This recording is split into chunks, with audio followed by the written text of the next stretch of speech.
Good evening, everyone. If we could stand for the Pledge of Allegiance. With us. Yeah. I pledge allegiance To the flag of the United States of America and to the republic for which it stands, one nation, under God, indivisible, with liberty and justice for all. Jamie, has this meeting been posted appropriately? Yes, Chairman, it has. Can I have a roll call, commissioners?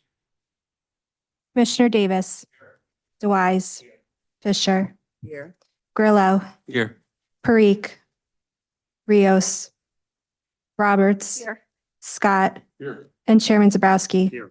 We have a quorum. Thank you, Jamie. We have the minutes to be approved, January 8th, 2026 meeting. If you've all had an opportunity to review, are there any suggested edits? If not, I'll take a motion to approve. I'll second that motion. Roll call. Commissioner Davis. Yes. DeWise. Yes. Fisher. Yes. Grillo. Yes. Roberts. Yes. Scott. Yeah. And Chairman Zabrowski. Yes. Thank you. To our attorney report, I know we have a number of resolutions here this evening and whatever else you may have, Mike, for us. Thank you, Chairman. I'll discuss the first two resolutions and then the fourth resolution. The first resolution involves the Tova Living Project, the third of the buildings at Gillette Towers. You'll recall that the agency designated a conditional redeveloper, but one of the things that we had to accomplish before they could get to the planning board and before we could get a redevelopment agreement finalized was there needed to be some amendments to the waterfront redevelopment plan. The waterfront redevelopment plan includes a lot of parcels in it. Of course, Riverton is in it, and there are other sections designated by alphabet. The section we're talking about is Section J of the waterfront redevelopment plan, and our planner, Vina, has worked with me and with the developer's attorney to come up with, and with the agency engineer to come up what we think appropriate amendments to the zoning plan that would allow the project to move forward. So what you have before you tonight is those proposed amendments. We recommend that to the governing body, to the council. The council recommends it to the planning board.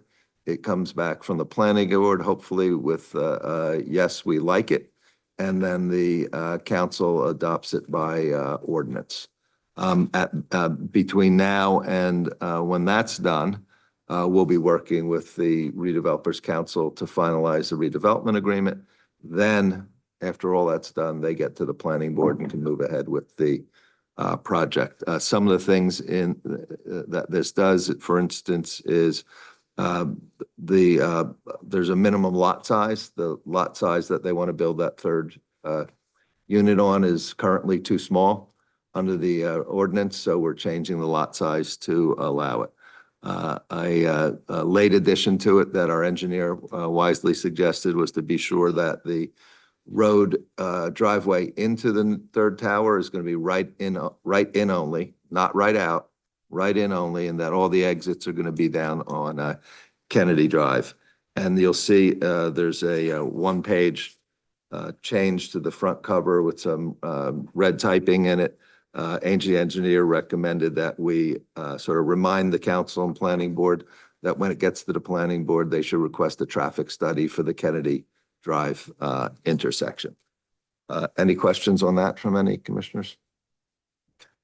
The second one I'd like to discuss, and I know Himanshu will want to join in, is the authorization to issue an RFP for a restaurant bar / tiki bar on that parcel of property near Buchanan Park. We've done something like this before, and we didn't get a lot of people to come back. We've revised it. This is a new proposal. The RFP goes out to the community. It's advertised. Proposals come back, and then they're reviewed, and various things are ranked. The design, how well it's going to improve the waterfront, how much somebody is willing to pay or rent for the property. The RFP process is kind of neat. Normally, government has to just bid, and you end up getting either the highest bidder or the lowest bidder, depending on what you're looking for. In an RFP process, you can consider things like design. How do you like it? What's the proposal? And not just the price. So this is the beginning of that. process. The proposals will come back. I'm sure we'll probably have a workshop session to review and discuss those proposals. And then if we find one we like, we designate them as a conditional redeveloper and go through the process. Yes, I think Mike laid out, I think this has been in a discussion with Sarah for over a year. We had gone through and everybody agreed to that. I put together the RFP that was initially reviewed by our residence expert, Steve Grillo. He had some recommendation changes. We did that. And then Mike and I worked together in modifying to make sure that legally it sounds, covers all aspects of it, and that includes Zach. Zach had also provided input. So it's ready to go out. I did share with you copies earlier. It will be published, and we're gonna try to, post it. Kevin is gonna help me with our social media and other advertising to see if we can attract developers. There are conversations I have with a couple of local restaurants. Interested. The key thing is gonna be their ability to finance the project. Because remember that what we're doing is we're providing land. We're expecting developers to, provide all the cost of development of the project, as well as once the project is complete and restaurant opens, that will share revenue. Those negotiations gonna take place based on the concept and kind of design and the cost eventually, and that's when we're gonna. Obviously, Commissioner will be approving it every step of the way. I have a question. Sure. And it's just a clarification. Under the RFP, you have listed you're considering a pilot. Why for this project? Well, we didn't want to not consider pilot, depending on what kind of financing mechanism. I mean, generally, we do offer pilot agreements when there is a non-residential, commercial project. Because my firm belief that a non-resident, its commercial project has really no impact on school. School will continue to get their revenue that they are getting now. It doesn't change that. The commercial project does not add additional burden or cost to the school. They are not, getting any more cost to the school. So and development of this type of restaurant kind of project may require pilot to incentivize somebody to come forward. Just if you hear what Mike said, Sera had gone out before, and we didn't attract any developers. And I think the key thing is that to include that and possibly allow that is an important component to maybe we attract a developer. And that's a decision for the governing body. All we would do would be consider Recommend. recommending it or not. And again, it's a carrot for a So- potential developer. If I can ask a question? Is this a good time to discuss the RFP? The only thing that I would like to see is, I know we say tiki bar a lot in here, but I think if we just take that out because it gives a certain kind of vision, I think the statement that's under the project vision and objectives is far better. It says, offer unique concept that complements the borough's character and waterfront. I think that covers it and it leaves it more open to someone to be more creative with what they want, rather than having this vision already put in place.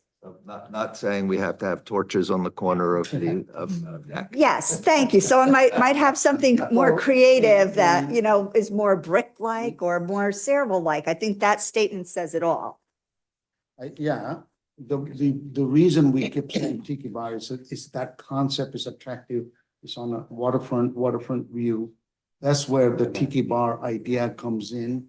And I think we can certainly change it. It's not necessarily, that's how it goes. But that's the reason we chose tiki bar concept, because that's what been promoted in other towns, already have done that. And that's And- another thing, and- since it's been done in other towns, we want something that's a little more unique to Saraville. And like I said, I really like that bullet point that says, offer a unique concept that complements the borough's character and waterfront. And if a tiki bar comes in as a RFP, then that's what it is. But if something else comes in that is creative, that doesn't have a thatched roof, then we do that. Donna, I thought you wanted a project name that goes through all the agencies. So now we can certainly, if you suggest, if there's some different suggestions, Yeah, I think. that doesn't change It doesn't change. or No, approval. but it does take out the word tiki because some people might not want that as part of their creative process to come up with a concept. Right. So ideally, what we wanted to do is have a restaurant Yep. indoor and have for summer times, even outdoor. Yep. Idea. So that's the concept. Now we'll look at it and see if we can do different titles. So Yeah, because it does address A good indoor and suggestion. outdoor sections and it suggests all of that, but if I was reading it and I didn't want to build a tiki bar, I would pass it up. And if I wanted to build a bar with an outdoor element and riverfront element and had a unique idea, then I would be more apt to say, I think I want to put in a request for proposal. Because I do want this. I do want this. I think that, we've been talking about it for over a year now. We finally got through it. And yes, I think that this is something unique, Tiki Bar idea is somewhat unique. And we have a property location with at least partial river view or right there. There's a park across, there's a boat ramp. There's all good elements to have it there. So I'm glad. I think that's what I read about it is that this community has support for that. So it, We can amend that and utilize your language. You could also add that, for example, or such as a tiki bar, but not limited to, right, as well. right, if because it that's says what we we're tiki said saying. like that a in- half a yeah. dozen times Yeah. in here, so. Yeah. So I think, well, When we get to the motion, we can make a motion Think to about what you want approve to the call RFP, deleting or Donna's Bar. lessening the mention of Tiki Bar, and that'll do it, and then we'll fix it. Okay, Yep. that would make me feel better and we might get some really cool, unique ideas. I think Commissioner Grillo has an opinion. Not on the tiki bar vernacular. I love parrots, man. I want all of them. I'm gonna bring a patch for you. Thank you. Yeah. Yeah, didn't expect that in my bingo card tonight. Okay. So first off, guys, great job, pushing this forward. Just a couple of suggestions since we're all in the room. I think the communications and rollout strategy is really critical here. Local and regional newspapers, obviously they're in digital form now, but that's important. Certainly our social media. We've got Kevin on board to help with that. I think we need to send this to the Builders Association for the state, the Restaurant Association for the state, Downtown New Jersey, all of these different groups that probably have communications that can help promote this statewide. Also think we should probably do some homework internally about developers who've had success in other communities with waterfront, Jersey City, Hoboken, Highlands. I'm sure a lot of those restaurant operators probably would want to consider this as well.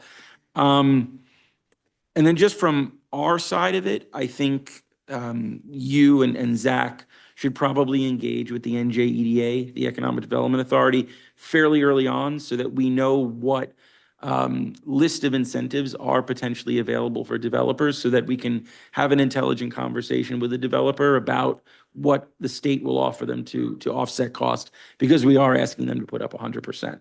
And then the other thing, and I don't know what if we do have SBA lenders in town, but it's always a good thing also to know if there are SBA lenders in the event that a developer wants to go that route. A 7A loan can go up to $5 million, which is a pretty big chunk for a project like this. So I think just having those two information pieces can help us when we're having discussions with potential applicants. But my main concern is just getting the word out, to be honest with you. But I think, having Kevin on board and having Zach on board, we should be able to communicate this well. But overall, I think the RFP is great. I think it's a wonderful project. So well done.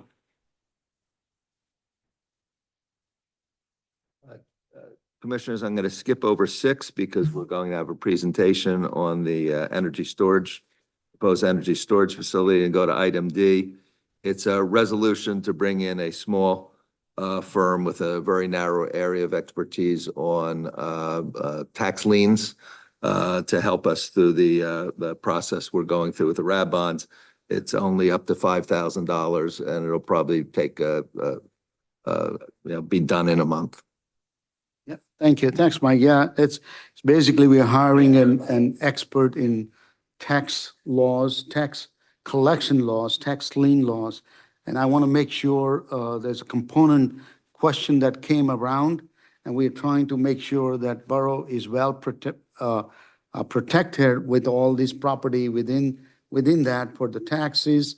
And so is the developers well protected for the bonds, because if there is some reason we didn't do it proper language.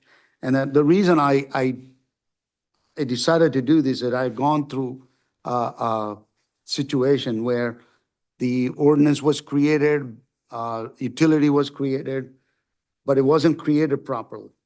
The language were not properly put on, and so the town could not lien on unpaid bills. And it carried on for almost 30, 35 years. And we don't want that situation to happen. So I want to have one more review of that. That doesn't change the issuance of bonds. That is going to happen. That has to happen, as I said from the beginning. This is just that how we're going to, collect the money and protect our rights to issue, liens on the property that is not paying, and issue, ultimately maybe a foreclosure required to finally collect all outstanding taxes. So that's the component, that's the resolution, and that's what this resolution is about.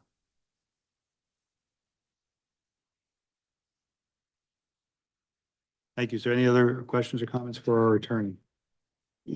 If not, while it's fresh in our mind, I just want to move forward, if we could, to a vote on Resolution 2026-0204. As council is here, and it would just be, I think it would just be easier if we could kind of move that so that they don't have to sit along for that, if that's okay with everybody. No, make them wait. And I would ask if there's no additional comments or discussion on that, for a motion. I'd like to make that motion. Oh, sorry.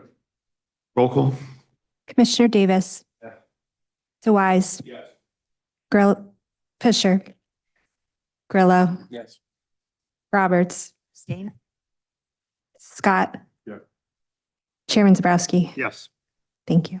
Chairman, may I just explain my abstaining? I had difficulty with receiving the files and didn't have a chance to go over this, so I didn't receive some, so I will abstain from those that I didn't receive in advance. Thank you, Donna. Thank you. Good. So we go back to our regular agenda and our engineers report. Justin? Thank you, Mr. Chairman. The snow didn't completely slow down the progress at Riverton. The Bass Pro, the interior still continues, and exterior improvements also have moved along. At the Quick Check, the underground fuel tank has been installed and the canopy has been put up. And then traffic signals along Main Street are being finalized with the state. And again, just great progress. Anytime you go there, it's very impressive progress. Questions or comments for our engineer? I did hear that Mr. Morris is taking particular attention to all the details within the building. So we're all looking forward to that. Moving on to our planners report. Nina? As you can see, we just finished the TOA redevelopment plan. Next week, I'll be in front of the planning board for the former Sunshine Biscuit master plan consistency review. And then on the 23rd, I'll be present for the council meeting for the same plan. Simultaneously, I've been in touch with the township attorney over the housing plan, because since the transit village is part of the housing plan, there are deadlines, because as you all know, the housing plan has to be completed by March 15th, and the ordinances that are associated also have strict deadlines. Transit-oriented development, they have a fair share housing, and the judge has been a little lenient with the timeline. So we get a little more room, given the fact that there is a lot more work involved than just a regular inclusionary housing zone ordinance. But I've been in touch with Mr. Sardello, so that, because I'll have to be involved closely, since that addresses majority of Cerevil's affordable housing obligation. The Ernston Road project, I know that the owner of the property has been in touch and has hired an engineer to come up with a concept, and the engineer has been in touch with me. We will have a sit-down meeting probably coming up next week to go over what they are thinking of. It's quite rudimentary, it's not finalized yet, but that will be again the next plan that I will be working on. I did receive the designation for Crossman. So that is, again, I'm waiting for the owner to reach out. I did have a brief conversation with him. I've asked him to come up with a concept and reach out to us so that we can start working on that plan as well. I think the owner you're talking about is the strip mall owner? Yes, I have a quick question. It's sure. tangentially related. So Main Street is a county road for its entirety, correct? For those of us who have the misfortune of coming in every afternoon, it is the congestion at Crossman and Main is getting worse by the day, to the point that it is becoming, it will negatively impact this town. How are we thinking about that in a global way to deal with this? This is just an intersection that is tragic. And if we're going to be doing a redevelopment plan and we're expecting, now more residents at the new development that's already been built, how are we as a municipality working with the county, trying to address this, because it's just getting worse? That's been ongoing, and David, you can. And I'd love to know, because Yeah. If you noticed out there, there is silt fence strung on each side of the road. Okay, and that's if you notice, there's silt fence strung on each side of the road, just to the north and probably to the south of Crossman intersection. And that's because the county is widening that road, so that there will be an additional width. Okay, so that timing could be adjusted at that light and it could pass more vehicles. That, in conjunction with the widening of Main Street along the Crossman tract, is part of the plan. And then ultimately, the thoughts are, how do we go through and get the remainder of Main Street to Main Street extension widened?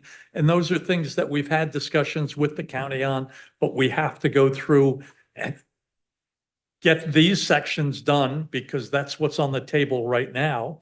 And then we're going to go through and push on the other ones.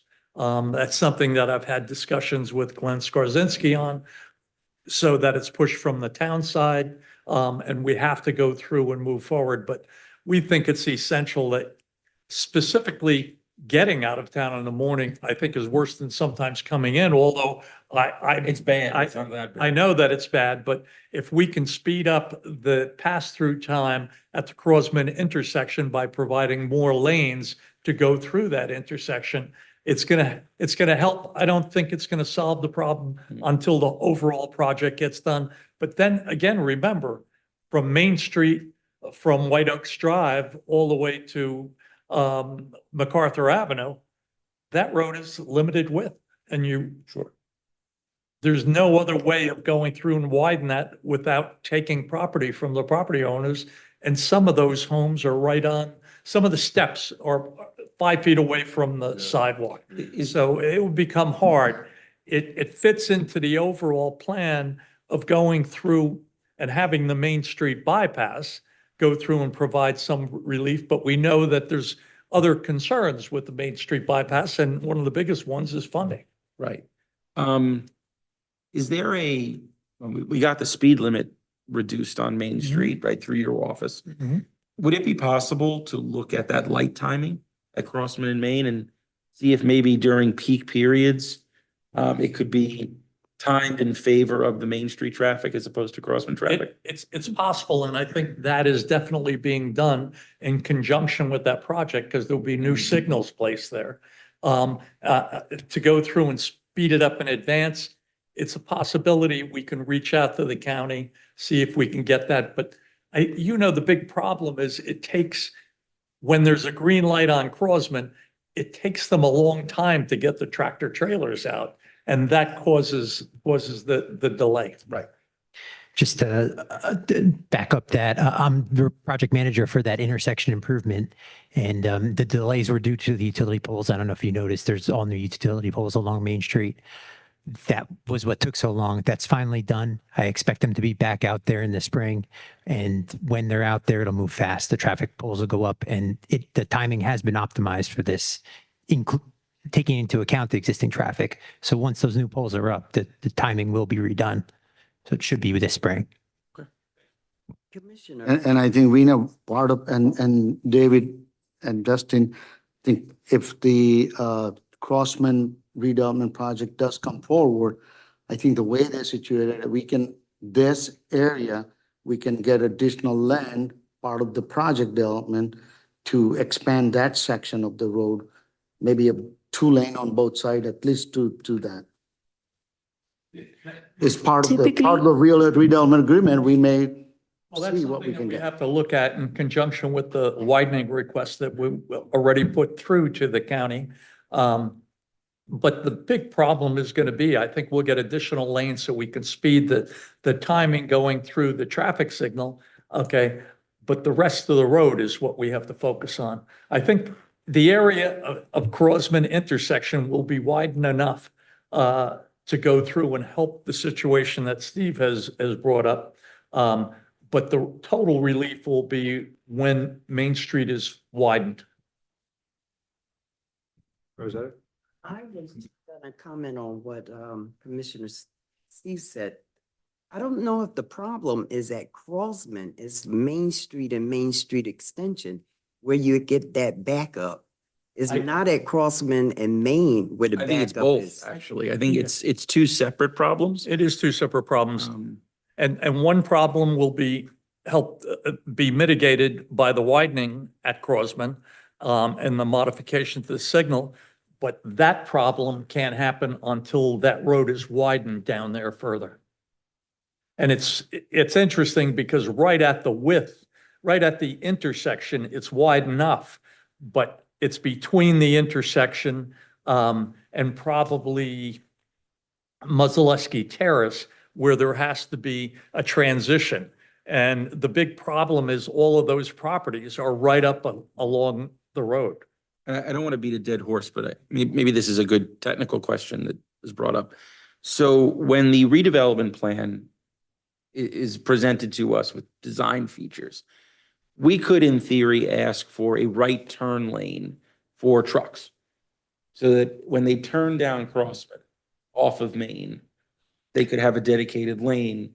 Because right now they have to go actually into oncoming traffic to make the turn wide enough, which of course creates a cascading effect of delays. Because for one light cycle, it may be only one tractor trailer that goes through. They could potentially we could widen that road. There's no doubt that you could widen the road, and we are widening the road with this project. But the problem is, if you widen the road too far, you're basically going to go through and wipe out the Quick Check shopping center. You're going to lose a lot of the parking there. So it's something that has to be evaluated during the redevelopment process.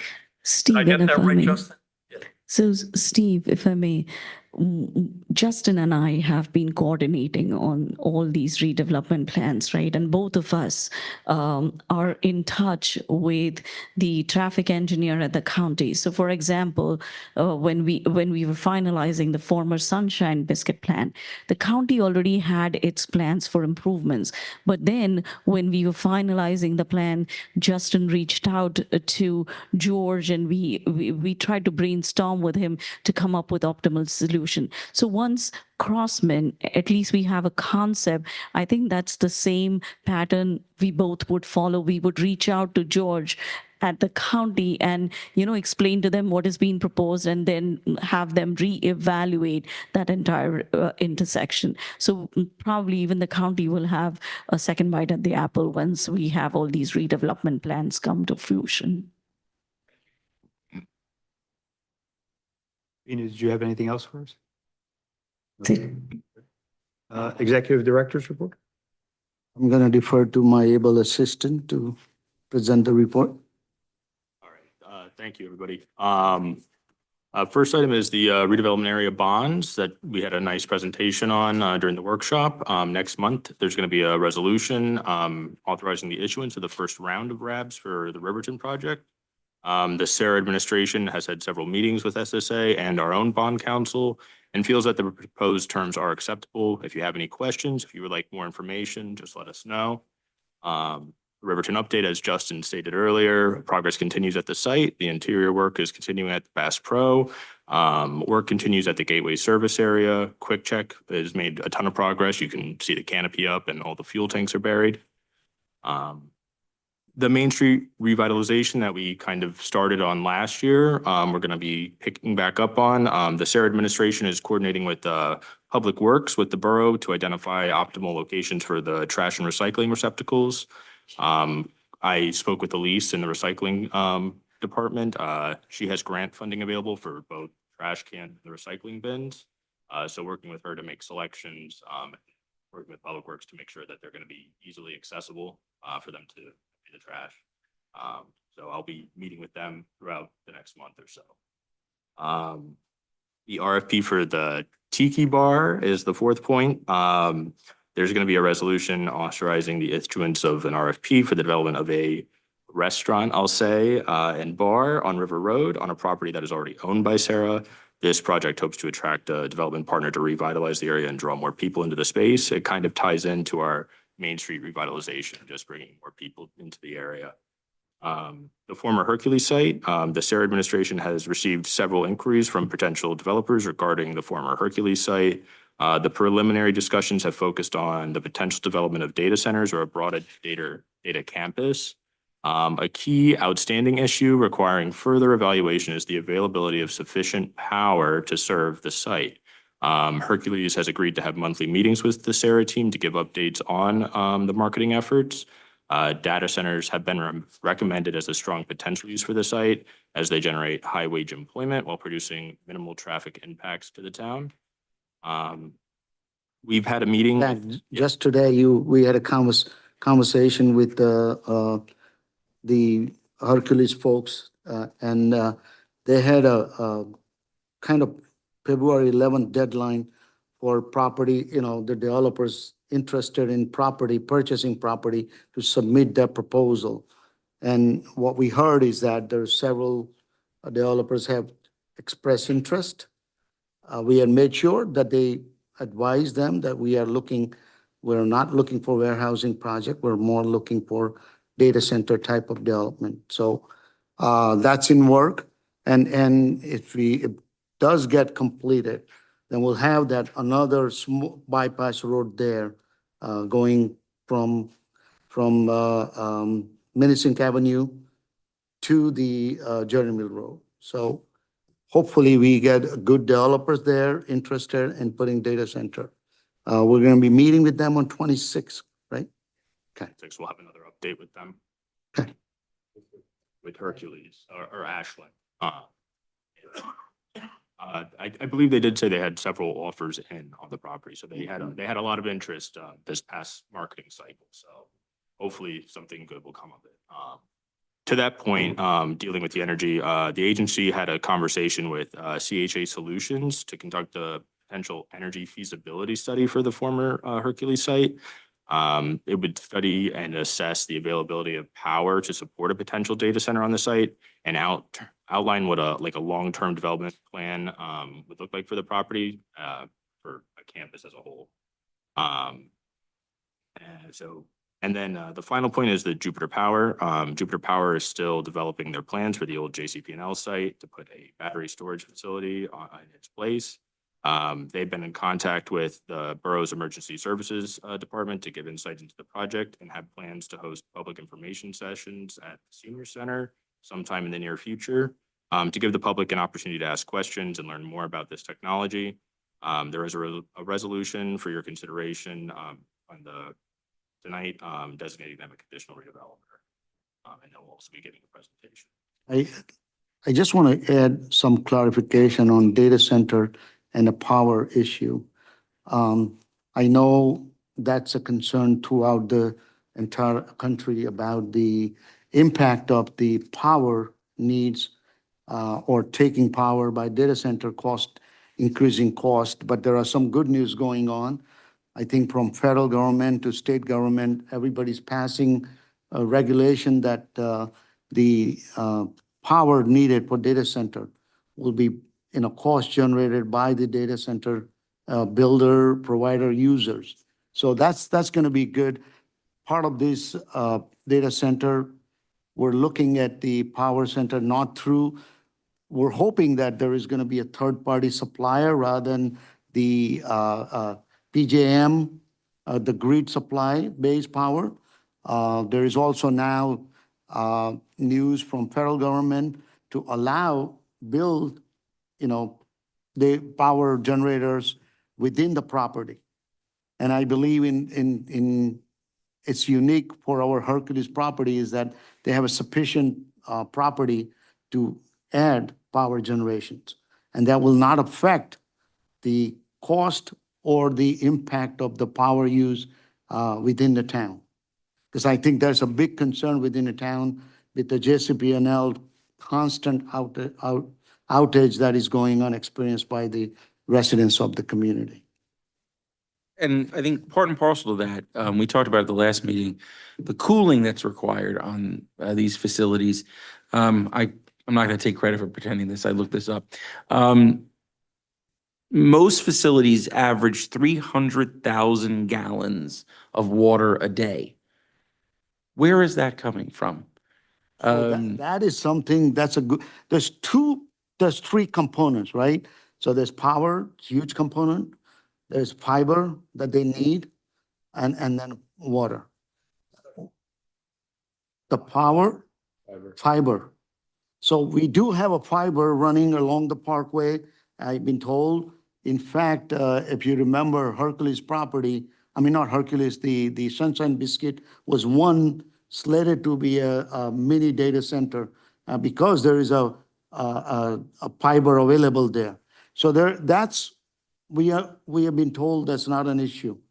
The power was the biggest issue, and the water, we have a multiple source. Borough has an ability to supply, including gray water and through MCUA possibility supply water. So this is why this is a unique place that is all these things possible. And we have to solve the power issue without affecting the town and the residents. I recently attended a seminar on data centers, and it's interesting out in the Midwest and Minneapolis and that area, they're now planning to build data centers, okay, with their own power supplies, okay? Yes, it does go through and take a reasonable amount of water. We're fortunate. We do have the water rights to go through and be able to support a lot of that. I don't know if we can support all of it, depending upon how large they are. But we may have to go through and expand treatment facilities because the water going to a data center can't be just gray water. So there has to be some additional treatment going to it. It's a situation where the contractors and suppliers of data equipment infrastructure are really excited because they think that that is going to really be the next boom. And they said the thing that's been holding them up the most is the power supply. And they found that providing their own power supply is what they think the solution is going to be. David, you're right that there is this whole idea about having building that. But there's also, we are fortunate to have a two power plant on a Journey Mill Road that can be, they're looking at possibility. And we met with developers. There are some excited about it. And one thing, the other thing I learned is that while all this Midwest and South where they're trying to build big open land and available, the quickness, they need something in Northeast, some of this data center, particularly the financial community, because of the quick response that is needed.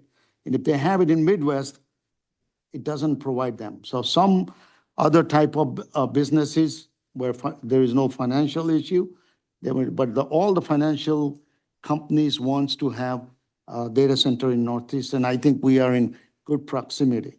So we've been going through and reading about it, and I think we think that we are at the right time and the right place, kind of things. And the other big advantage on data center that I don't know if somebody said it, is that it's not going to bring tons and tons of trucks like warehouse would be. So it's a big advantage for us. Absolutely. Yeah, I think it's an interesting story of the history of Sayreville, right? Where I tell people we're a post-industrial town, right? And it was an industrial town that became suburbanized.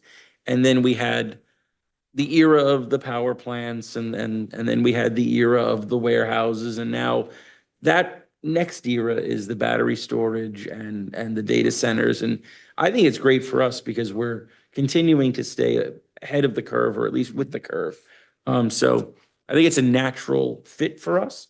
And just, assuming from our professionals, we do have the infrastructure that's needed. So I think it's terrific. As I said, we may have to make some modifications, but that's to be expected when you have a project that large. I think the key to that too, Steve, is we're looking forward to having additional professional assistants, those that have expertise in it, and that's why we've already reached out. I said, one of the things we want to make sure is that we have all our professionals working simultaneously together. And one of the issues is reaching out for and having conversations with energy consultants so that we know that we're moving in the right direction. We have we have questions, but we don't know if we have all the questions. And we certainly know that we don't have all the answers. So we want to put all those pieces together. And I think that's very much a part of moving forward. And we do appreciate the partnership with the Hercules folks in trying to move or generate the discussion of what's best for that property. I think that's. I think everything we are looking at it is to make there's, anything that we invite, we are cognizant about making sure that the minimum traffic impact and minimum disruptions, as I said, we're looking at a power issue that we want to make sure that our residents is not affected. Any other questions for our executive and assistant director in their report? If, Make a yep, comment. sure. I have been on Sera before we had the executive director and the professionals we have today. And it's just amazing how much more we're able to get accomplished. And I think it was a great idea by the chairman to make sure that we had the right professionals put in place, like Himanshu and Zach and Zvina. So it's just like day and night from the previous Sera commission, getting things done, getting it done professionally and quickly. Would you agree, Ken? So I just wanted to make that comment on the executive director's report, that it's just come such a long way. And I'm very proud to be part of this committee. Thank you for your Commission. kind words for us.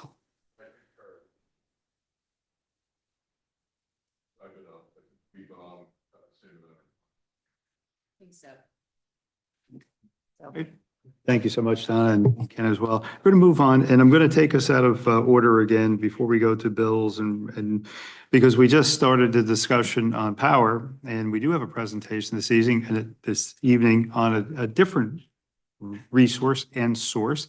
So I'm going to ask our friends from Jupiter Power to come on up, introduce themselves, and we can have our discussion this evening before we go to that resolution later. Sure. Thank you, Chairman. Does everyone have a copy of the presentation we sent it around? Okay, sure.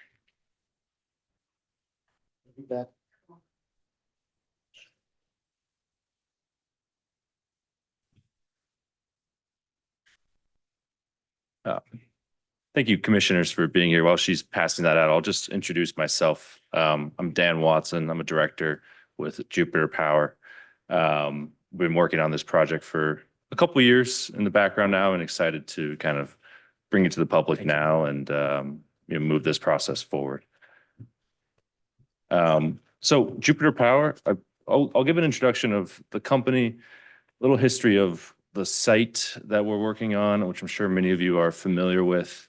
Again, then get into the technology, talk a little bit about the electric market dynamics that are kind of making this relevant right now. You just touched on a lot of it with the data center conversation. It's certainly related. And then I'll close with some comments on how we approach engineering and safety for these battery storage systems.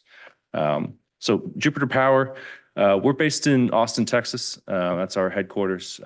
That market is where it made sense to build these battery energy storage systems first at a large scale. But we've expanded across the country.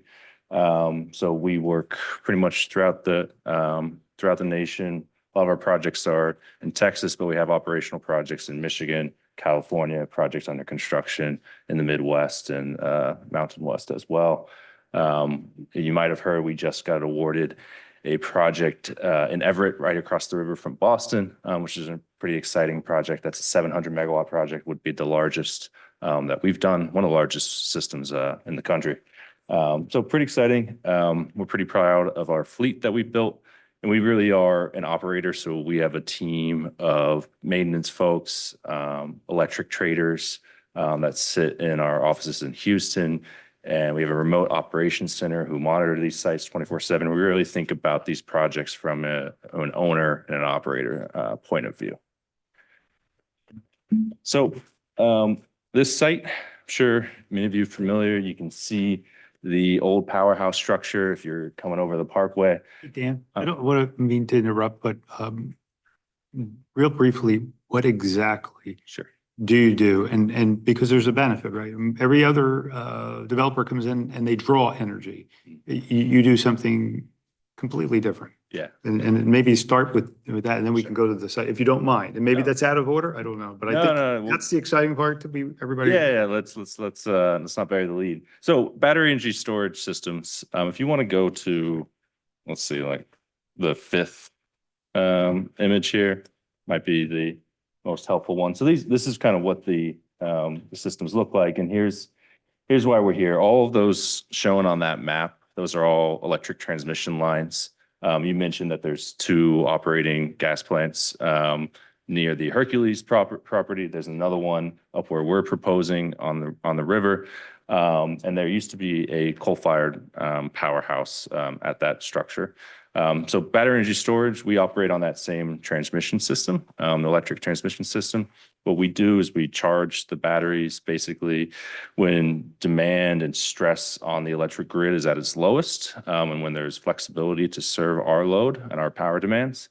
And then we will kind of push that energy back into the system when the grid needs it the most. So the electric system fluctuates greatly, both seasonally, but especially daily. So your transmission system is often strained during a handful of peak hours every day, and that moves seasonally as well. So a battery system is a very flexible type of project that provides a lot of those services.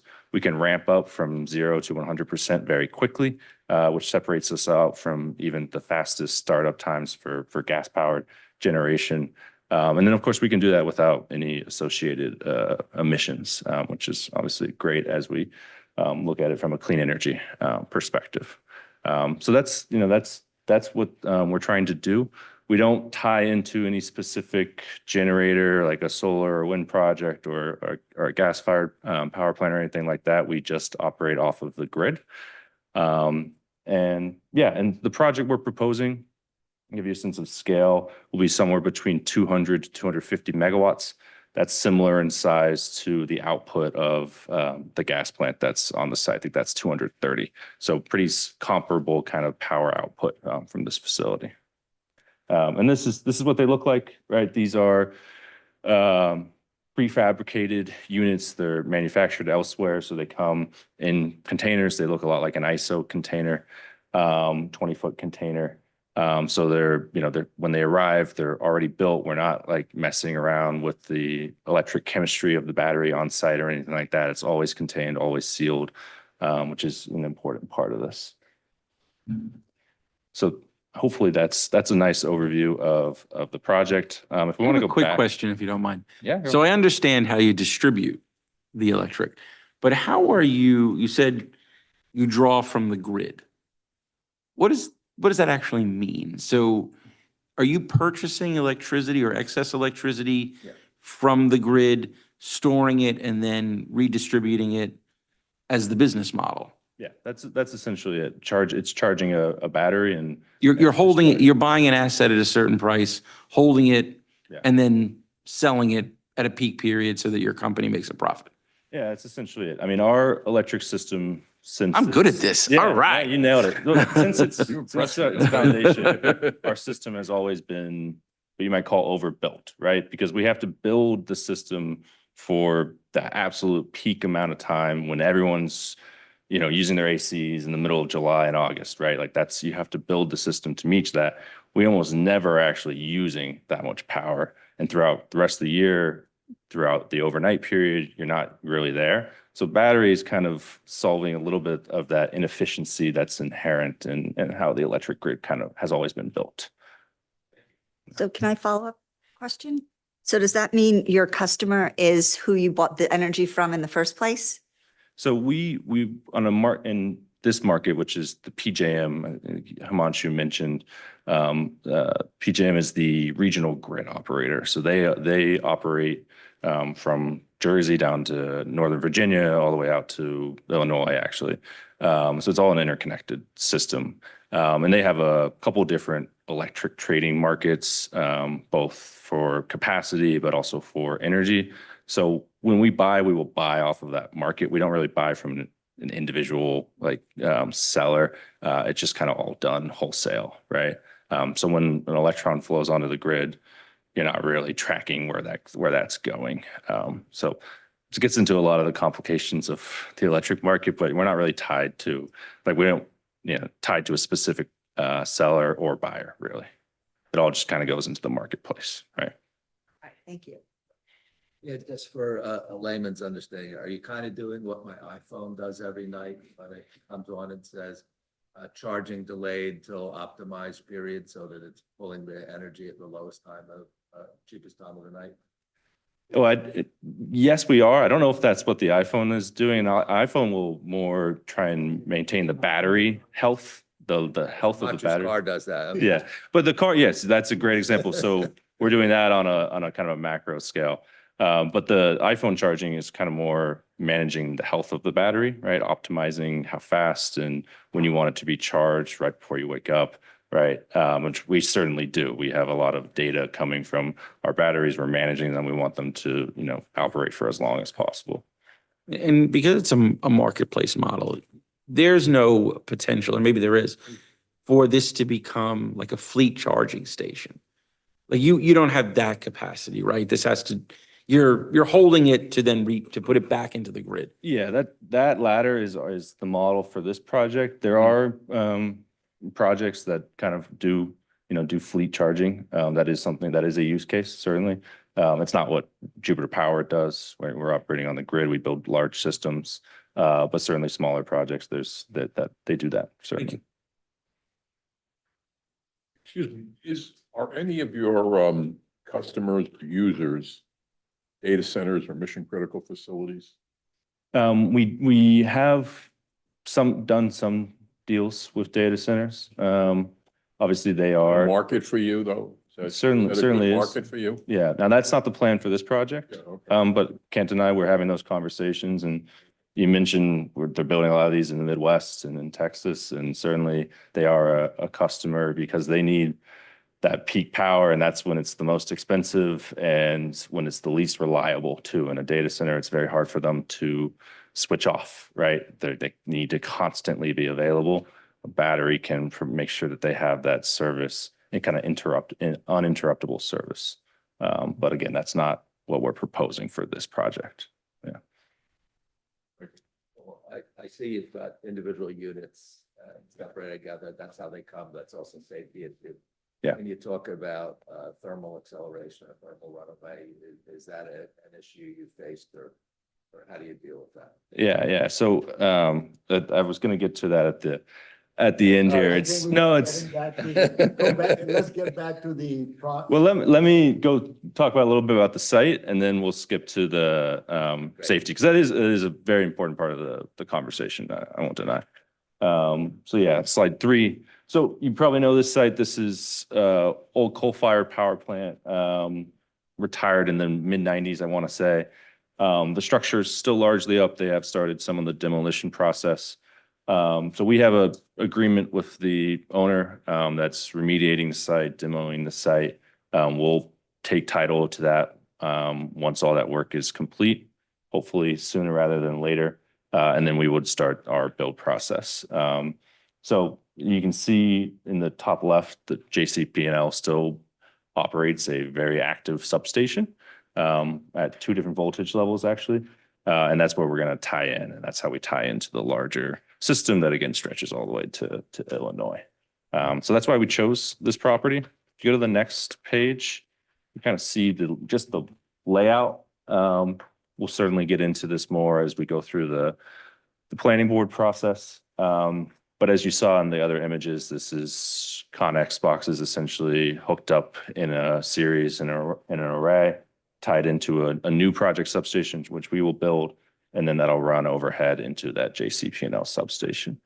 The big part about this site is we do have to elevate it. It is probably right now below the state floodplain. So we will have to bring this site up, I think in some places more than 10 feet. So there will be a lot of fill. That's a big part of this job to make this site usable. Yeah, so that's the basic overview. We talked a lot about the next few slides here. If we want to go to the second to last one, which I think is 7. Yeah, and I'll answer Commissioner Baker's question. So obviously safety is very important.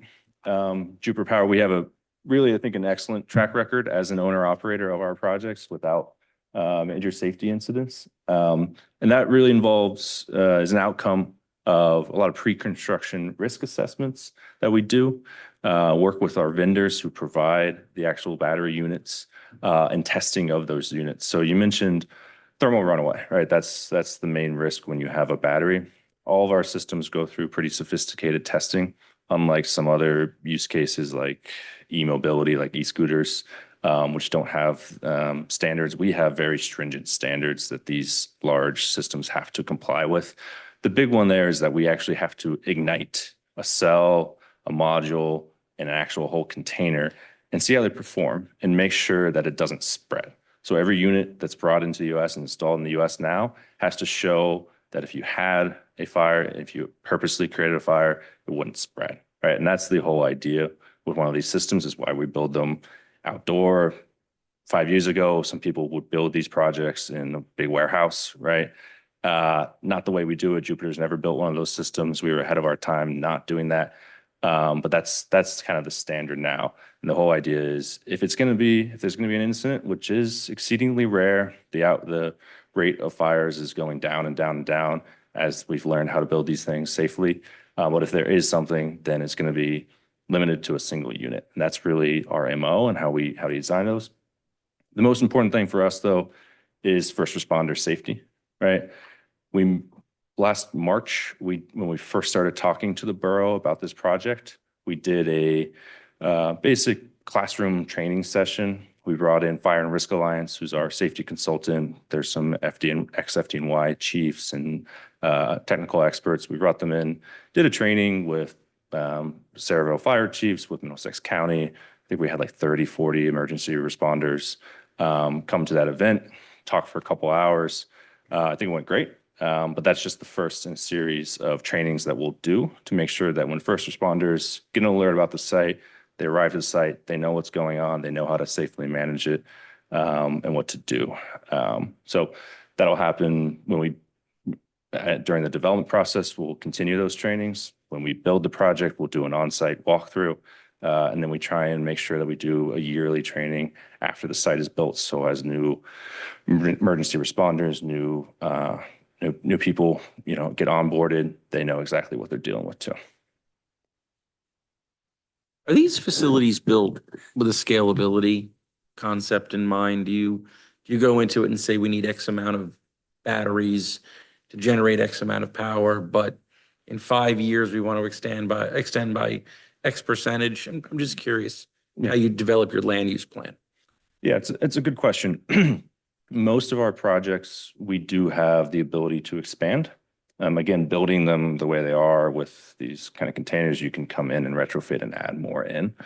And so that's what we call augmentation. So depends on the market, whether or not that's going to make sense for us to do. Certainly something we'll consider for this site. For this one, given the amount of capacity needs, you've probably heard about the PJM capacity auctions and the record prices.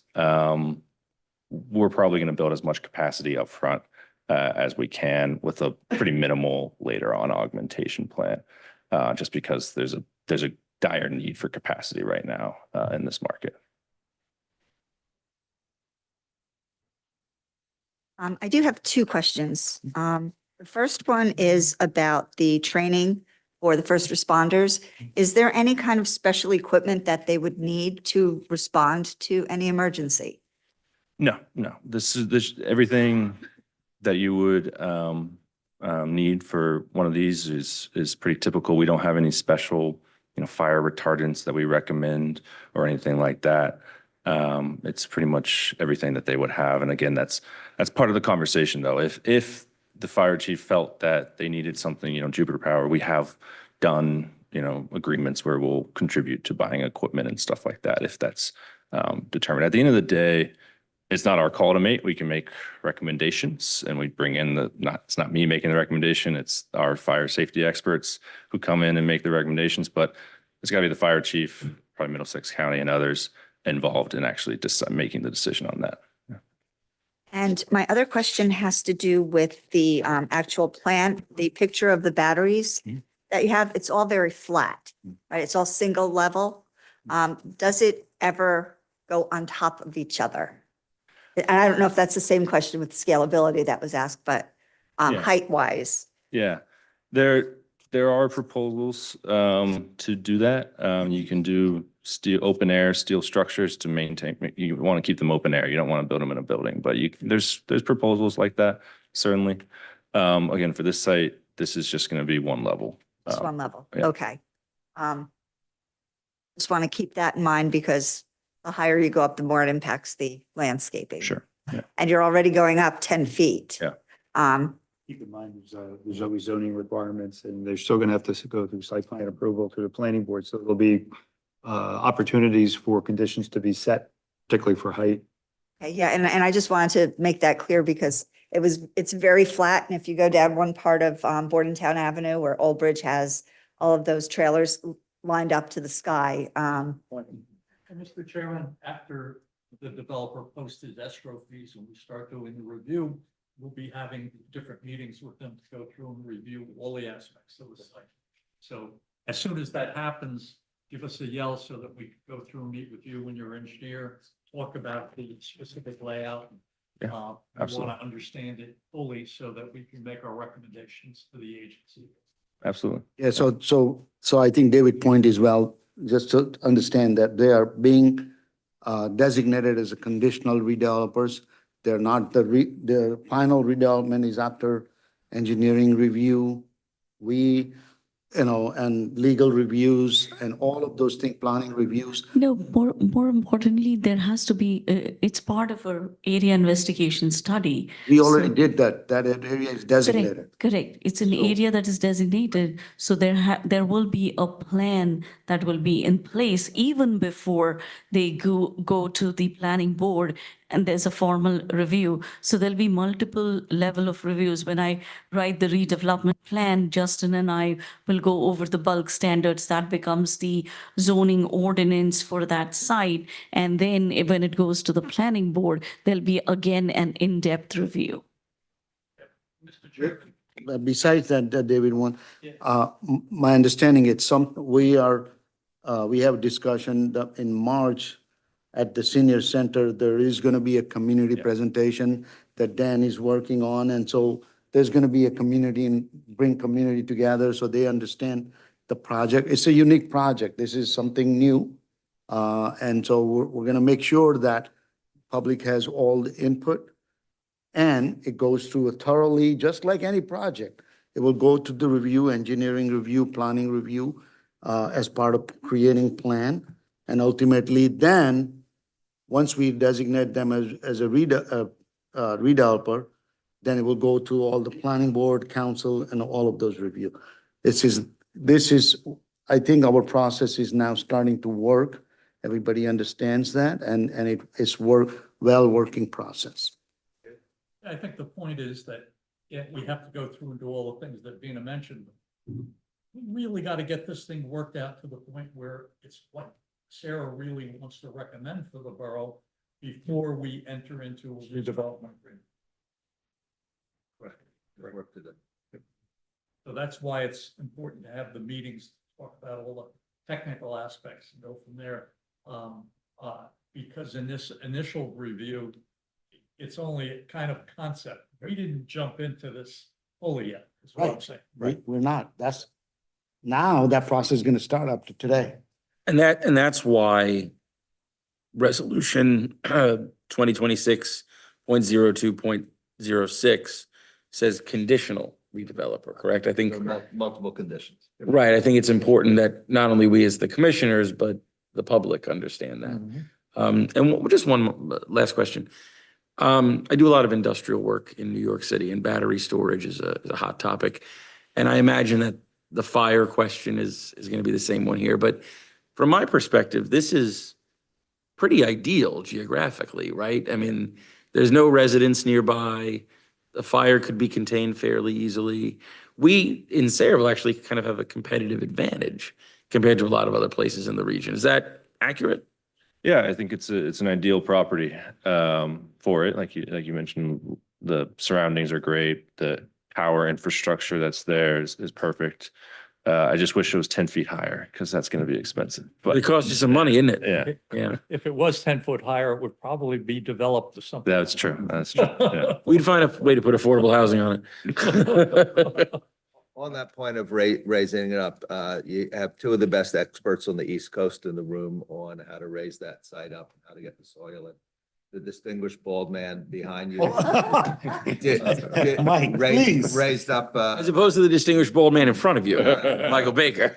a 300-acre site, more than 10 feet, and made it developable. And Dave is the one who worked with him in his office on how to import the soil and meet the requirements of the several boroughs soil import ordinance. So That's great. we've got resources here. Great. Politically challenged. Publicly challenged, sorry. Yeah. Or did, That, I think if we go to the next one, the last slide there, I think it's just next steps, questions. Yeah, and as Himanshu mentioned, we will have a event towards the end of March, it's looking like. It'll be an open house style event. You won't have to hear me lecture on. We'll bring in staff, we'll bring in those fire safety experts or engineers, environmental consultants. And so people can come in and talk to people one-on-one and get the information. So we'll advertise that as we confirm the details, and through all the right channels and We work plan with to have Sera. our fire and first aid people to be there, so they get the first-hand knowledge. let's say everything goes through and it gets built, who maintains it and how many employees, et cetera? Yeah, it's a good question. For this site, we would probably expect you're gonna have 4 to 6 full-time employees for a job, for a site like this. That includes on-site security personnel, right? That's kind of 24/7 security. But then there's a lot of electrician, maintenance work. We found when we first started doing these projects, our estimate was low in terms of the number of people we actually would need to have local and be on site. They're on site more often than you think. So they might not be Jupiter direct employees. We might contract with an electrician firm, right? That's local to the area. But yeah, we'll have in that range of full-time employees. But most of the site is remotely monitored, manned, and we can, charge and discharge the batteries completely remotely. In other words, this is not a project when finalized where we're going to be adding a great deal of vehicles into making the area congested, because that is a small road there. Yeah, no, I mean, you're talking about a guy or two in a pickup truck a day at most. Like that's It's not a realistic. traffic generator project, so that's another positive about it. And Dan, I don't know where we are, but we had talked about possibly when you have to bring all this equipment and everything is through the access to the, river. I don't know if that has, and, have you finalized that? Is it possible? I'm just trying to see if there is a way to avoid a lot of trucks on our road. Yeah, we've tasked our engineers with trying to figure that out, figure out what would look like to bring in heavy electric machinery through the river and the permits that would be triggered by that. We're certainly open to it and we'll look into it. Yeah, it's not a deal breaker, but it's a Yeah. project enhancer, so. Yeah, and we agree and we'd like to make that happen if it's feasible. Yeah. Any other questions? Well, Great. actually, while we're up, can we move forward to the Certainly can. resolution since it's pretty clean or clear in our minds? And that would be resolution C, 2026, am I right? Yeah. 2026-0206, resolution designating Woods Landing Energy Storage LLC, the conditional developer of block 174, lot 1.02, in the TBD redevelopment area. A motion in a second. Can I have a roll call, please? Commissioner Davis. DeWise. Fisher. Grillo. Yes. Roberts. Yes. Scott. Yes. And Chairman Zabrowski. Yes. One more thing, like, I know your attorney asked for some language about assignment when you change the name. Our preference is when you get to that point and you're going to come back, we'll adopt a resolution. Yeah. So we'll change it. So folks will be able to follow. Yeah, that's totally fine. Yeah. I'll let the attorneys know. Yeah. I appreciate it. Thank you, commissioners. Take care. All right, moving on to authorization of payment of bills. We have a total amount of $59,160.91, operating total of $48,112.91, escrow $11,048. Any questions, comments, edits on the bills? We have a second. We have a roll call. Commissioner Davis. DeWise. Fisher. Grillo. Yes. Roberts. Yes. Scott. Yeah. And Chairman Zabrowski. Yes. Thank you. So we have actually two resolutions left. We have Resolution B, 2026-0205, formerly known as the Tiki Bar, but will be re-edited as a more broader and creative title. What is the creative title, Tom? Come up with that off the top of my head. Chairman, if I could say, Unique concept. move the resolution with the elimination of the references so frequently to Tiki Bar, and then you'll leave that to the chairman, and Mantra to clean it up. Yeah, the title, mainly Donna wants to see the title of the RFP change from Tiki Bar to Exotic Restaurant. How about destination quality indoor, outdoor We, That's- we have the concept. Jonathan? You never know. Somebody needs to, I suggested it. Does somebody want to make that motion and then second? I make a motion. Roll call? Write it down. Commissioner Davis, DeWise, Fisher, Grillo, Yes. Roberts, Yes. Scott, Yes. and Chairman Zabrowski. Yes. Thank you. You know, if we Thank you. change the name of Sayreville to Margaritaville, we only have to change half the signs. Then a tiki bar makes sense. Yeah. All right, let's do that We first. still have the Ville in the name. I mean, half the price of changing the signs. Okay, I'm just going to move on from that. So then D, it's 2026-0207, resolution of the Saraville Economic and Redevelopment Agency authorizing contract with GMS Law for legal services Riverton, as previously discussed. There's no comments. Can I get a motion? Get a second? Second. Roll call? Commissioner Davis, DeWise, Grillo, Yes. Fisher, Rios, Roberts, Gonna abstain because I didn't look into it, prior to this. I would probably vote. Commissioner Scott, and Chairman Zabrowski. Yes. On to Commissioners' comments. I just want to thank everybody for, I thought, a lot of great input this evening on some very complex subjects, but also on a lot of good stuff that we hope that and we anticipate moving forward on. And I appreciate all of that. Thank you. And are there any other additional comments from any commissioners? If not, moving on to, We don't have closed session. right, can I get a motion to open to the public? I make a motion. Second. Voice vote? All in favor? Aye. Opposed?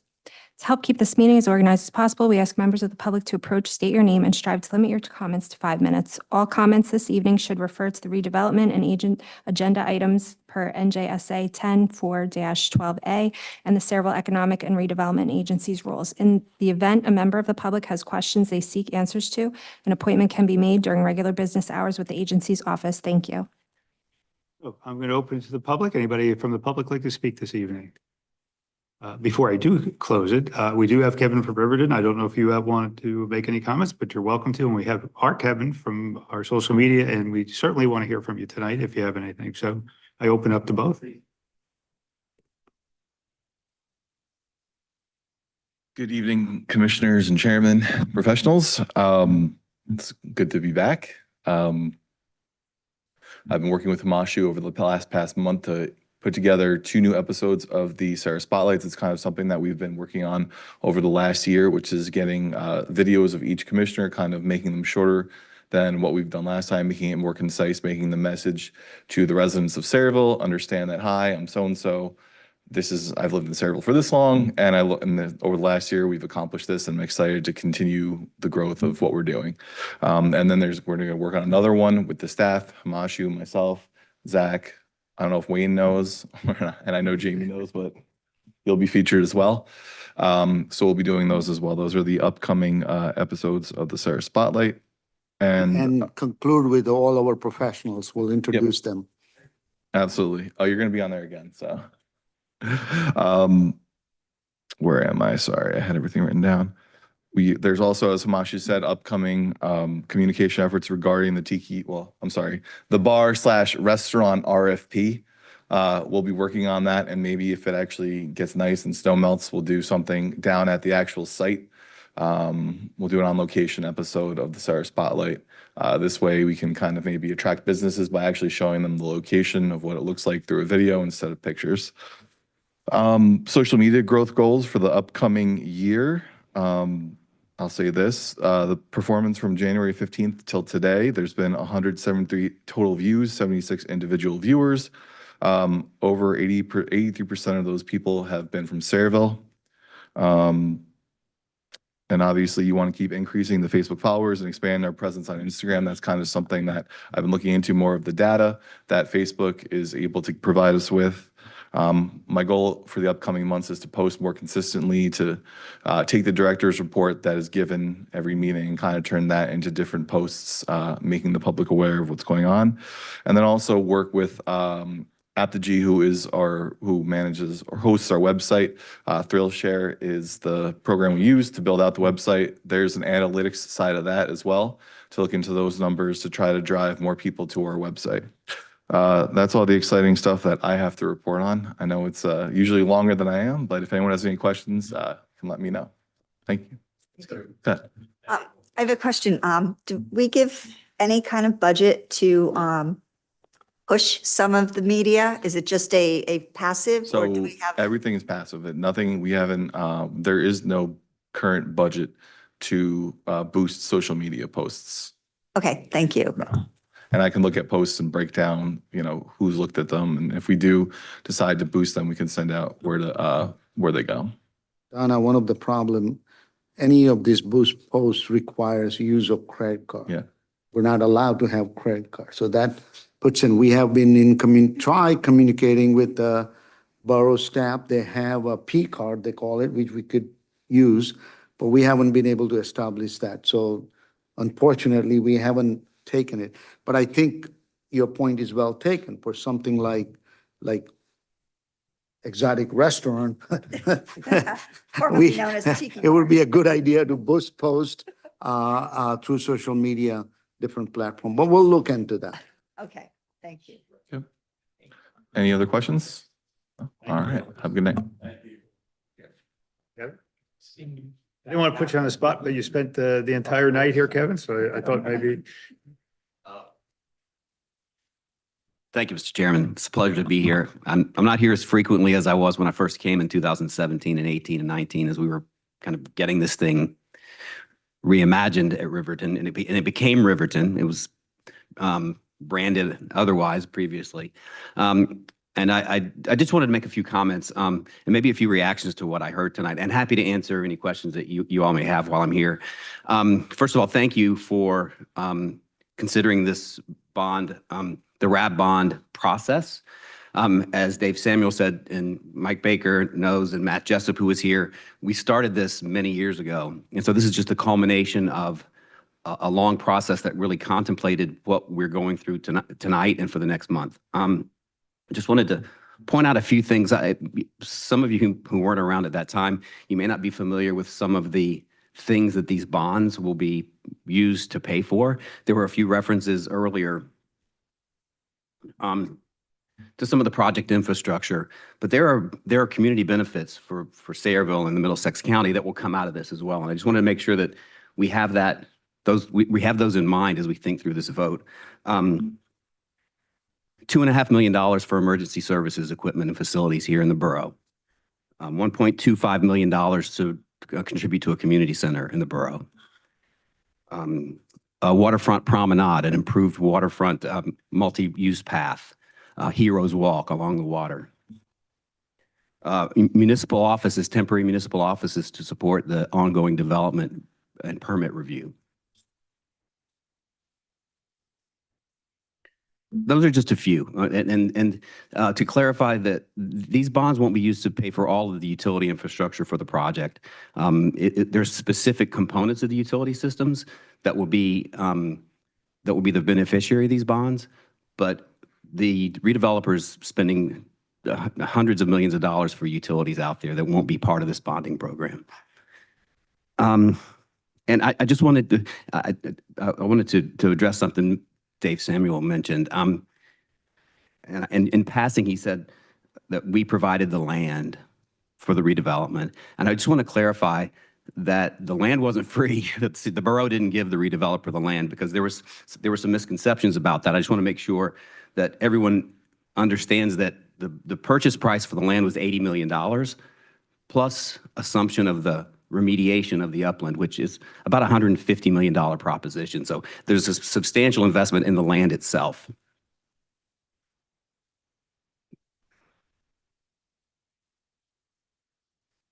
The final point, Matt Jessup mentioned that this will be used to retire the debt to the county in full. So the county loaned $35 million to the borough to facilitate the condemnation of the land in 2005.